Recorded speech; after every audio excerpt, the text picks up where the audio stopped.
Welcome to ஐஸ்வர்யம் filter. இன்றைக்கி வந்து நம்ம ஆவடியில் பண்ணிகிட்டு இருக்க வெஸ்ட் ஃபேஸிங் ஹவுஸோட ரூப்பு மேலே வந்து எக்ஸ்டெண்ட் பண்ணுவோம்ல, பேரப்பட் வால், அந்த இடத்துல இருக்கோம் நம்ம. இது வந்து பார்த்திங்கனாக்கா ரூப்பு மேலே வந்து இந்த பேரப்பட்லாம் ரைஸ் பண்ணணும்ல, அதை வந்து கண்டிப்பாக இந்த மாதிரி காலம் பாக்ஸ் போட்டு அதுக்கப்புறம் நம்ம கட்டோலை கட்டினோம்னா நீட்டாக ஃபினிஷ் ஆகும். சில இடங்களில் கட்டோலை கட்டிட்டு அதுக்கப்புறம் அவங்கள சந்து அடைப்பாங்க காலம் பாக்ஸை, அது மாதிரி பண்ண வேண்டாம். இந்த மாதிரி நம்ம காலம் பாக்ஸு போட்டு காங்கிரீட் போட்டு அதுக்கப்புறம் தான் நம்ம வந்து கட்டோலை கட்டணும்.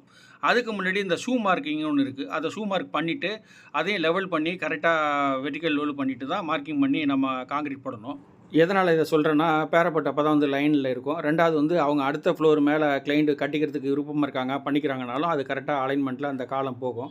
நம்ம வந்து ஃபினிஷ் பண்ண போகிறோன்னு சொல்லிட்டு நம்ம அந்த பாக்ஸ்லாம் ஷூ மார்க்கிங் பண்ணாமல் பண்ணிட்டோம்னா அடுத்த ஃப்ளோருக்கு அவன் கட்டுறதுக்கு சிரமமாக இருக்கும். அந்த காலம்லாம் கோணலாக இருக்குது. அதனால் என்ன பண்ணணும்னா இந்த மாதிரி ஷூ மார்க் பண்ணி அதுக்கப்புறம் அந்த காலம் பாக்ஸு ஃபினிஷ் பண்ணோம்னா நல்லா நேர்த்தியாக முடியும். அதே மாதிரி கிளைண்ட்டு அடுத்த ஃப்ளோர்